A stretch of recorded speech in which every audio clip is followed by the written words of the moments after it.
Thank you, Jaime. Good morning. Buenos dias. Welcome to the First Unitarian Universalist Church of San Antonio.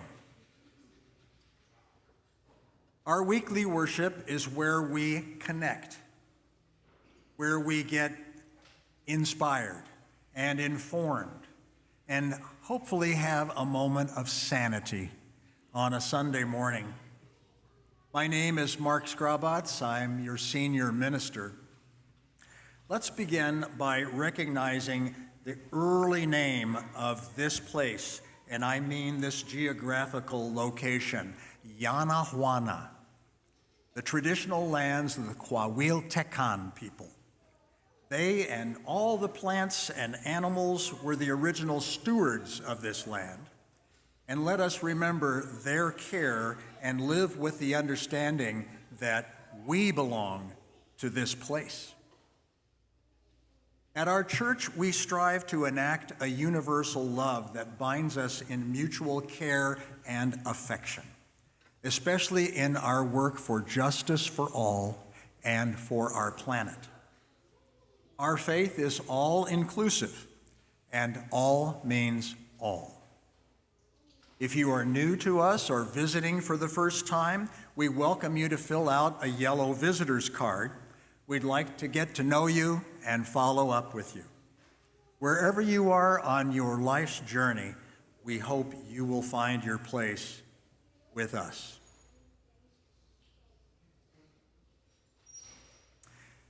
This morning, we have a treat. Debu Dasgupta will be bringing us our message. He's a recent finisher of a course offered by our assistant minister in how to write a sermon, and so we want to give him an opportunity to deliver the sermon. Debu and his family recently relocated to San Antonio from Tyler.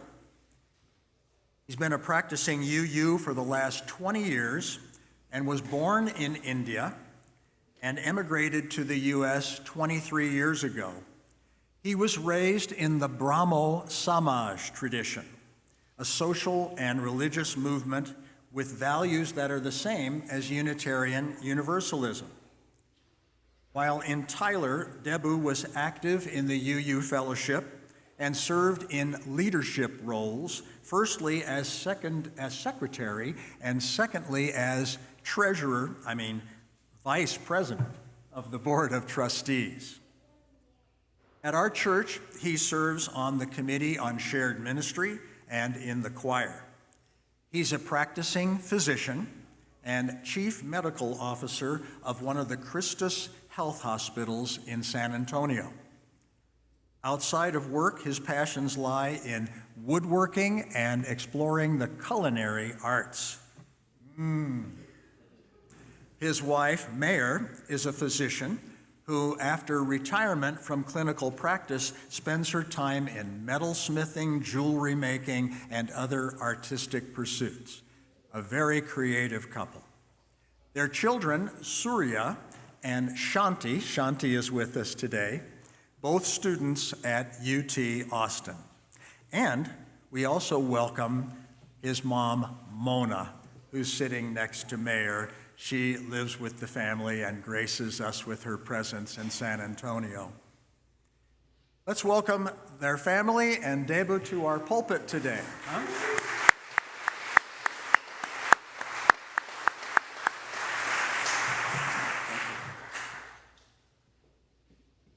To demonstrate our mutual care and curiosity, please reach out to someone you know and don't know and say hello. I'll give you a couple of minutes.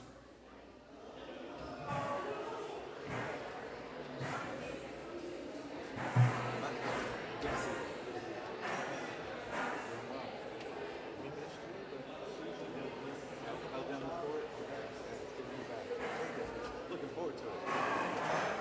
Congratulations.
Good morning. We light this flaming chalice to illuminate the world we seek. In the search for truth, may we be just. In the search for justice, may we be loving. And in loving, may we find peace. Please rise in body or spirit for our opening hymn, number 360 in the gray hymnal, Here We Have Gathered.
Thank you, and please be seated. We are called as Unitarian Universalists to build the beloved community where all are welcome as blessings. Let us recite our covenant that articulates our promises and binds us together. You'll find it in your order of service.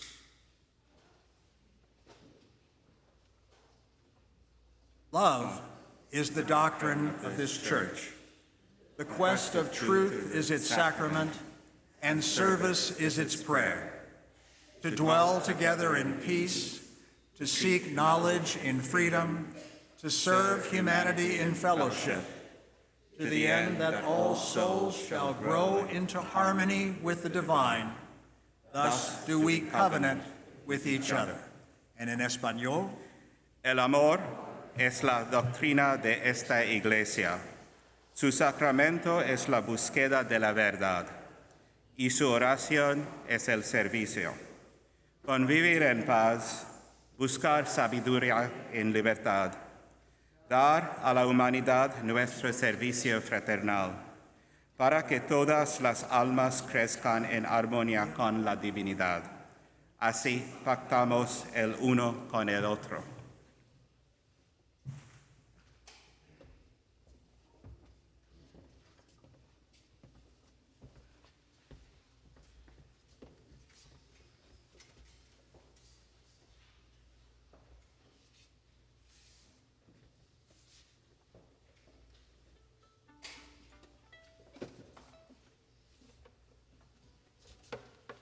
Good morning, everybody.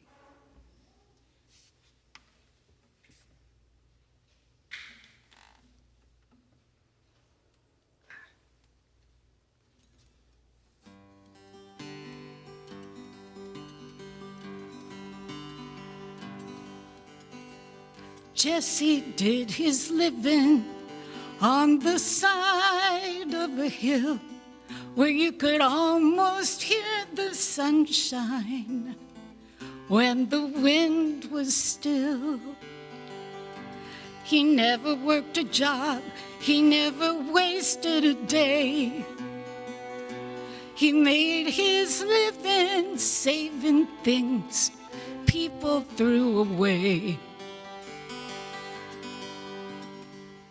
Broken down old bicycles he'd rescue and repair. He could patch a tattered hat, he could mend a rocking chair.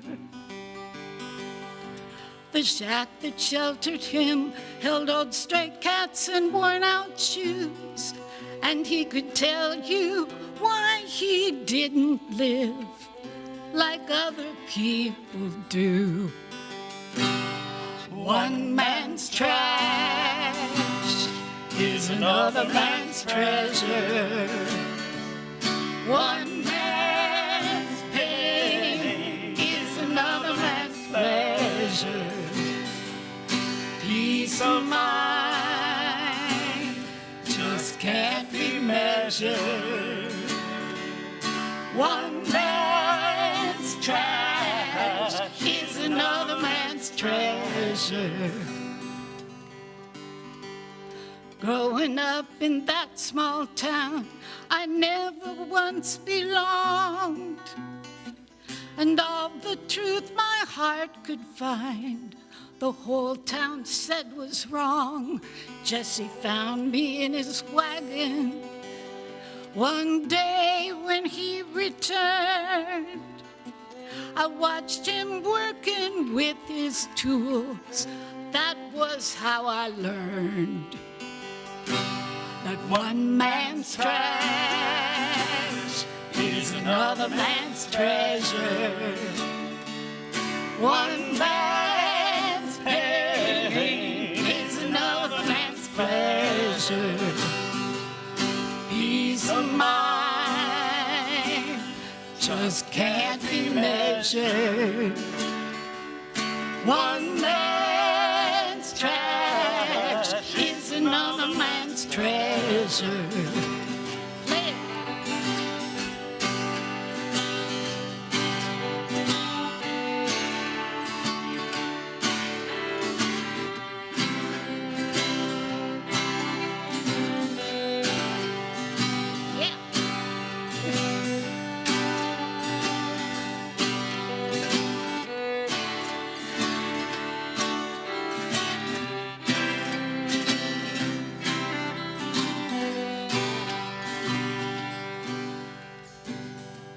His weathered hands were busy till the very night he died.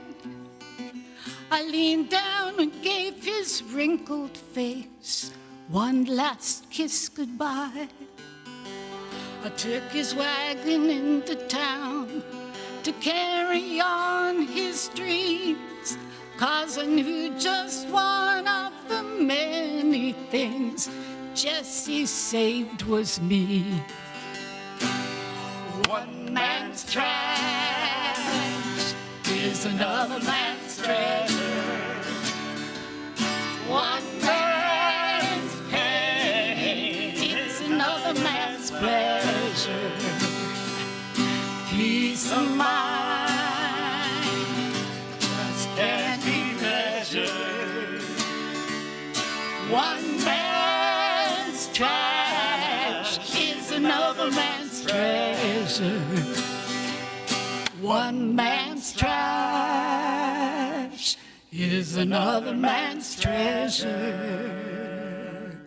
One man's pain is another man's pleasure.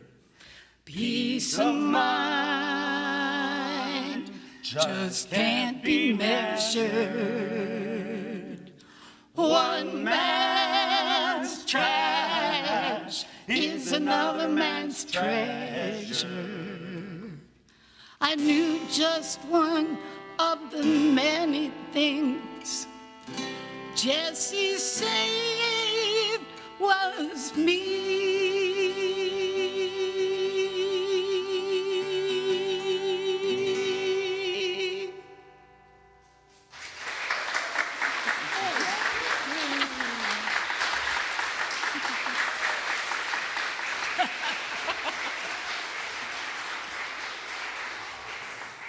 Let us be so grateful for these wonderful musicians and vocalists who are self-named the Trashy Trio.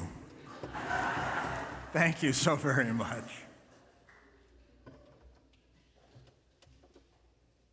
This week, each one of us has known joy and sorrow. These comprise experiences that matter. And they contain way too much to hold in the privacy of our hearts. So at this time, I invite you to come forward to light a candle of joy or sorrow, or both, in the hope that these lighted candles will illuminate our hearts and minds to move forward always in love. Please come forward down the side aisles and return up the center aisle, or whatever means you can to get comfortably back into your seats. Jaime, thank you.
Reading from our book of joys and sorrows, failure is part and parcel of human experience, and while it's common to think of it in negative terms, every failure brings with it a lesson to be learned. It's what we do with our failures that can make a difference. Indeed, failure can be an opportunity for growth.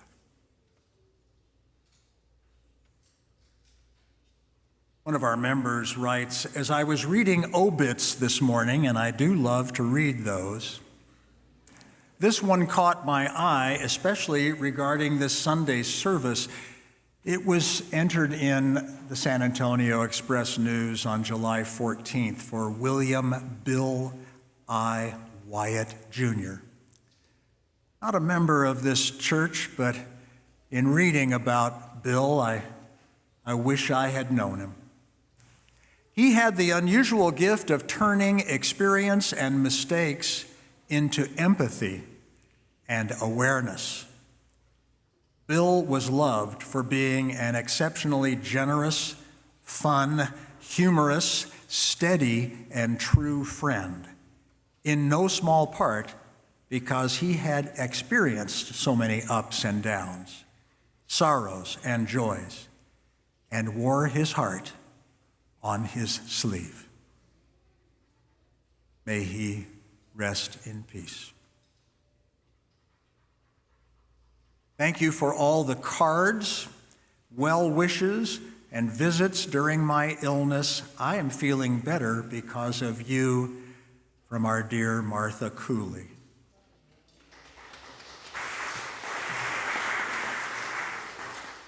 A big joy with an exclamation point. We welcome Professor Vladimir Nasya from Tbilisi, Georgia. That's in Russia, I believe. He's a Fulbright scholar, and he is now in San Antonio, and he will be with us with his family for 1 year teaching interreligious dialogue and peace and conflict transformation.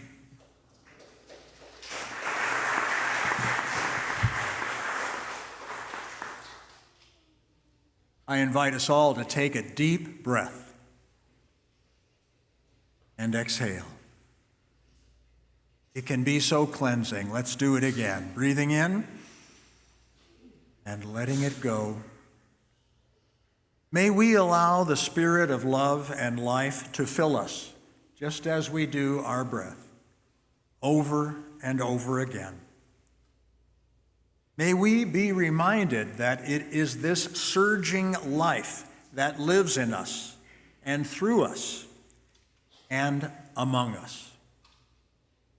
There's no place where love may not go. There's no place where our lives may not have meaning. May we know this as surely as we breathe in and out, in, out. Blessed be. Amen.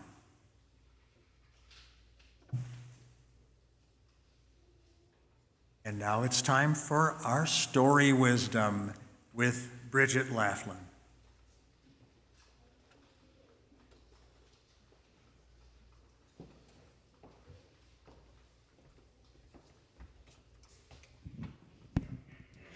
Good morning.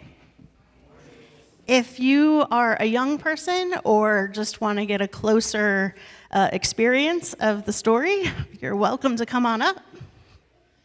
Good morning.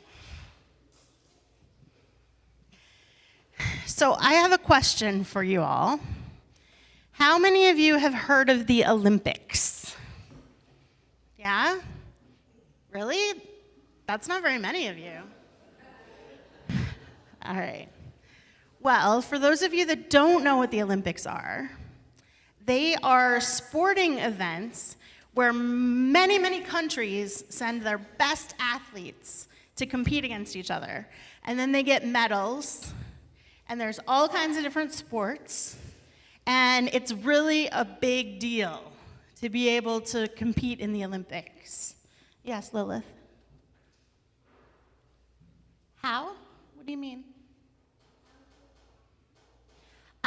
It's a tradition that's been going on for hundreds and hundreds of years. And they do Winter Olympics every 4 years, and then they do Summer Olympics every 4 years.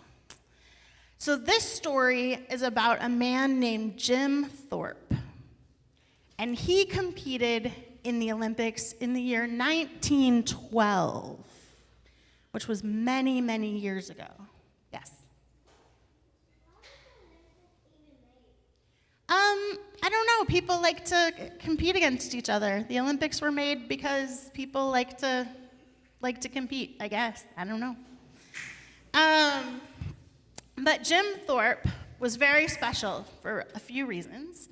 But the main reason is he was the first Native American to represent the United States in the Olympics. He was a member of the Fox and Sauk Nations. And he was an amazing athlete. He ran races, he played football, he did all kinds of things. But in the Olympics, he was a runner.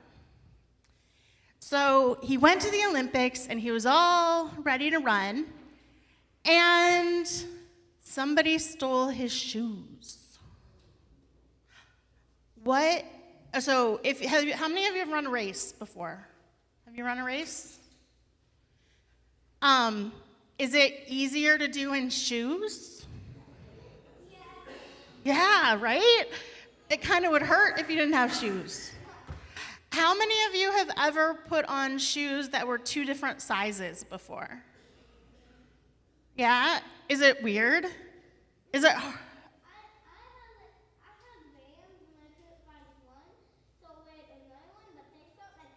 They felt the same? Well, sometimes if you put on 2 different kinds of shoes, it feels kind of funny. And it's hard to run, right? Especially if you're in a big contest like the Olympics. But he didn't have any shoes at all. So he went looking for shoes. And he found 2 shoes in the garbage. But you know what? They didn't match, and they weren't even the same size. But he didn't have any other shoes, so he figured, well, it's better to run in these shoes than no shoes. So he put on some extra socks so that his one foot would fit in the shoe that was too big. And he went to run his race. How do you think he did? Yeah? Do you think he won? Yeah. You don't think so? Why not? Why do you think that?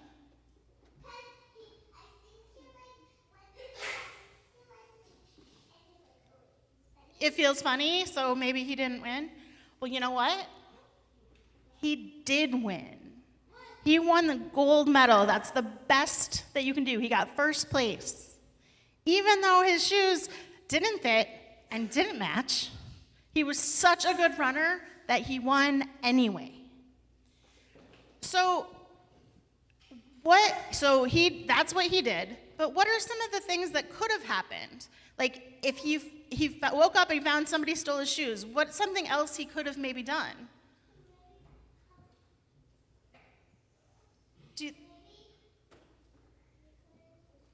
Dylan? Well, there wasn't time, and maybe he didn't have money, and he was in a foreign country, so maybe he didn't know where to go to the store. So it would have been hard to buy new shoes. Ben?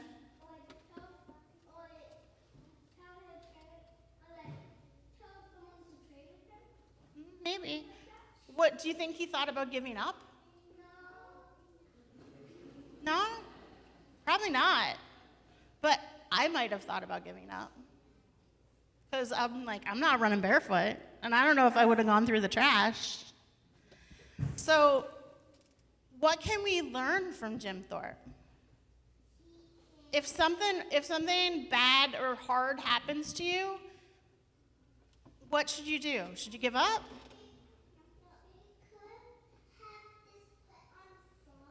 He could have just run in socks. That would have been hard.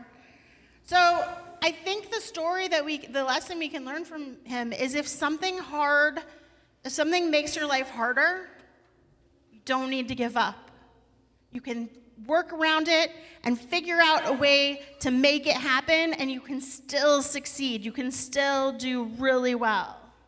Okay? So I want you to remember that this week. If things get hard, remember that you can do it anyway. You can overcome those challenges. Okay? All right, thank you.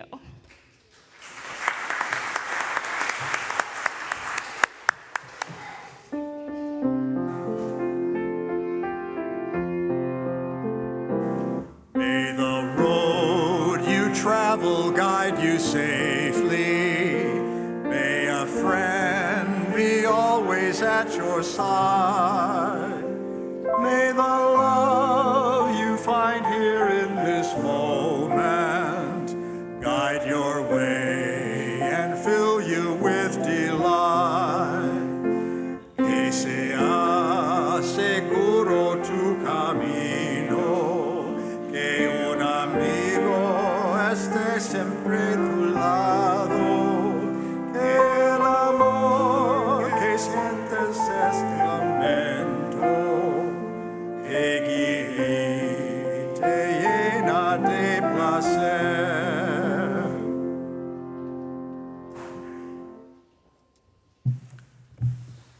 Our responsive reading today is number 519 in the Grey Hymnal, composed by Rabindrath Thakur, or Rabindrath Tagore, who was an Indian poet laureate and the first non-European to win the Nobel Prize for Literature. He was a leader in a reform movement of the Hindu religion, the Brahmo Samaj, the same tradition in which I was raised, which believes in the same principles of the UUA. He holds the distinct honor of being the one person whose compositions have been adopted as the national anthems of 3 modern-day countries. Let me not pray to be sheltered from dangers. Let me not beg for the stilling of my pain. Let me not look for allies in life's battlefield. Let me not crave in anxious fear to be saved. Grant me that I may not be a coward, feeling your mercy in my success alone.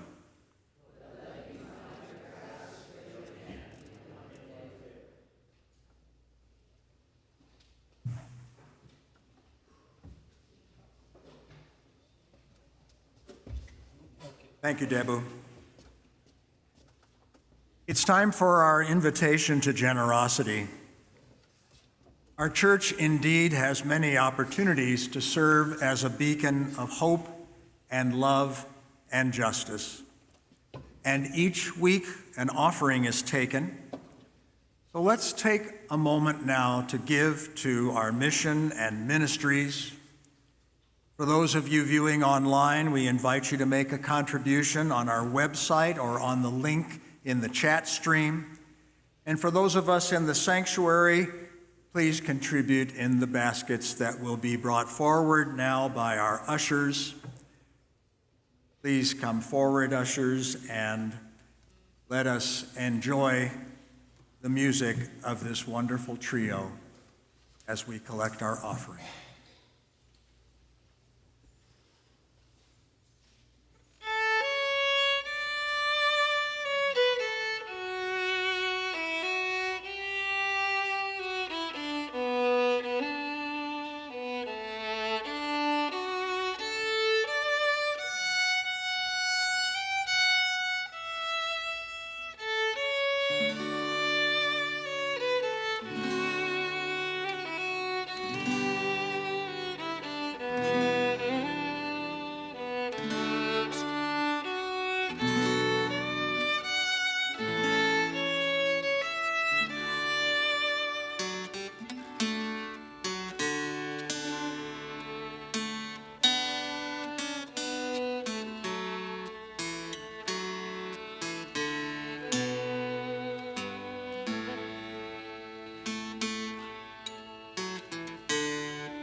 Simply blissful.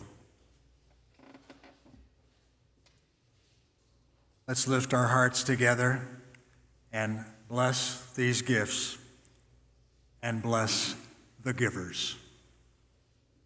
Amen. May it be so.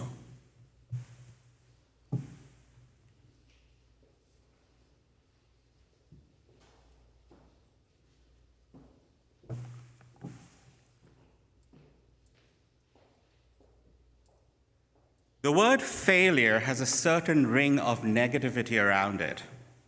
It evokes an emotional and mental response of inadequacy. After all, to fail in the majority of human experience is to not have made the mark, a shortcoming to be shunned. In a random survey, I asked some coworkers, what does the word failure mean to you? The answers had a common thread of negativity with some variation. Defeat, disappointment, judgmental, to not be worthy, to fall short, to not have done enough or not be enough. I'm not a failure. Didn't try hard enough, not creative enough to find an alternative, not an option. People who fail are lazy. I find the thought of financial failure devastating. It's easier for me to forgive the failures of others than my own. And I finally forgave myself when I had my daughter. But then there were other thoughts as well. It's an opportunity to learn and grow. It can be a blessing to celebrate, sometimes like a failed marriage. I have stopped counting how many times I have failed. Tests to keep my word, to live up to expectations, failing others, and worst of all, being made to feel a failure. Yet every one of those experiences has left a memory that has made a difference in my life. In 1997, I left India to travel to the UK for further training. I had borrowed money from a friend to help pay for my expenses that had built up over time. I had to pass a major exam to be eligible to get a job in that country. At the time, for training positions, that was considered to be one of the toughest exams. Unlike most standardized tests, the criteria for passing was what was felt to be necessary to fill the number of available training positions. It had 4 sections with negative marking, and if you fell short in any one of those 4 sections, then you failed the entire exam and had to apply for it again 6 months later. Designed to root out the majority of candidates and keep only the supposed worthy few, it was expensive, daunting, and filled with uncertainty with a huge element of luck. The first time round, my performance in 3 of the 4 sections was less than adequate. It was in those dark, cold days of that winter that I experienced the full onslaught of what it meant to feel alone, cold, and hungry in a foreign land, not knowing what the future held, and dealing with the uncertainty of being unable to repay my debts. I felt the brunt of failure deep within my soul. Struggling with seasonal affective disorder, a form of depression brought on by limited sunlight and persistent cold and overcast weather, combined with the situational depression from my recent failure, it was indeed a challenge. I sat in silence at a 1,000-year-old cathedral, which was close to my accommodation, often, and sat and reflected and meditated. One day, I received a message in a thought: rejoice, for your failures, for therein lies your truest education. I found solace in the words of a letter that my father had written to me saying, I know that you have within you the strength that will allow you to go on and come through this successful. God does not send us challenges to stop us, but to strengthen us. It's the blows of the hammer that brings out the strength of the finest steel. Every human being is faced with many choices in life, and one of those is the choice to stay down or get up. So many household names are of people who have failed, sometimes more than once, but went on to greatness. Edison, Lincoln, Einstein, Steve Jobs, Henry Ford, Walt Disney, and the list goes on. But it is not their failures that define them, but what they chose to become or accomplishment, despite having failed, or what they created when they chose to rise like the phoenix from the ashes of failure. Anyone who has dealt with a surly teenager will know what I mean by monosyllabic, meaningless answers, which really don't foster open communication or allow the exploration of ideas or the sharing of kitchen table wisdom. Khalil Gibran's thoughts on children and parenting essentially talks about not making the path ready for the children, but to make them ready for the path. Therefore, in our house, over many years, daily dinnertime conversation with my children included the questions: what new thing did you learn today? What were you not successful at today, and what did you learn from it? It didn't matter what the answer was. As a parent, I was trying to get them ready for the world and the reality of failure that they will eventually have to deal with, but also to be able to find the lesson in the experience. As the old adage goes, when you lose, don't lose the lesson. In the 6 months following the exam, I found the comfort of friends who provided moral support and help. Friendships that I have cherished and in turn have made it a point to stay in touch with them even after so many years, as recently as 2 weeks ago. They rallied around me and made sure that they kept me engaged as I prepared for the next exam session. One of them, who had passed the exam the year before, took me in under his wing, and every evening after he got back from work, would test me on my knowledge, getting me ready for the next go-around. I passed the exam and went on to get a job, paid off my debts, and moved forward. Truly, to be able to see the brilliance of the stars, one needs darkness. Friends who have your back in the darkness and help guide you on the path are a blessing indeed. The word fail is often said to stand for first attempt in learning. Aim to fail every day. That takes me so far out of my comfort zone, but I'm working on it. I'm working on getting better. If you're not failing, you're not trying. Einstein once spoke of failure saying, failure is success in progress. So, I ask you, what are you going to fail at today? Please rise in body and spirit to sing our closing hymn, number 311.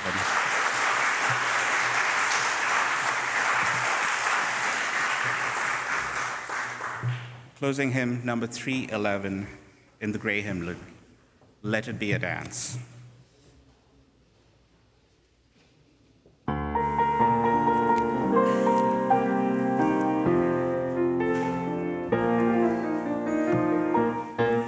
it be a dance we do.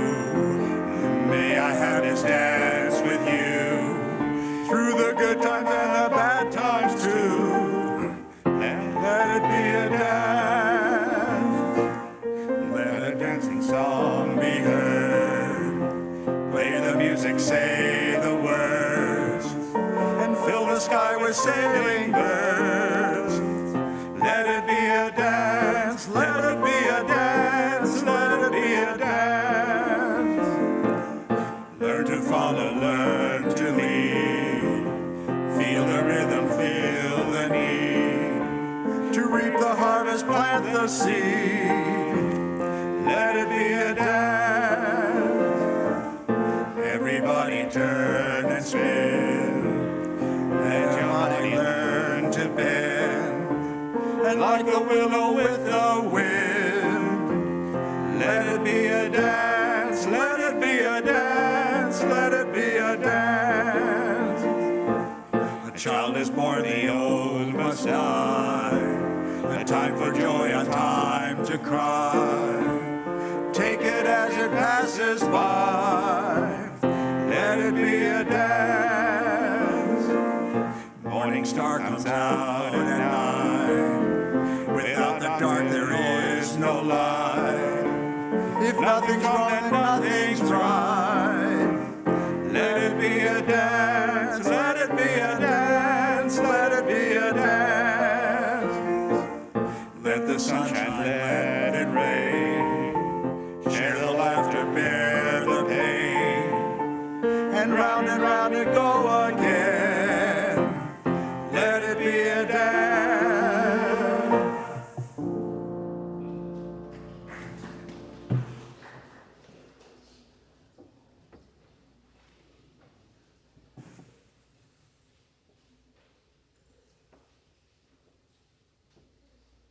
We extinguish this flame, but not the light of truth, the warmth of community, or the fire of commitment to justice.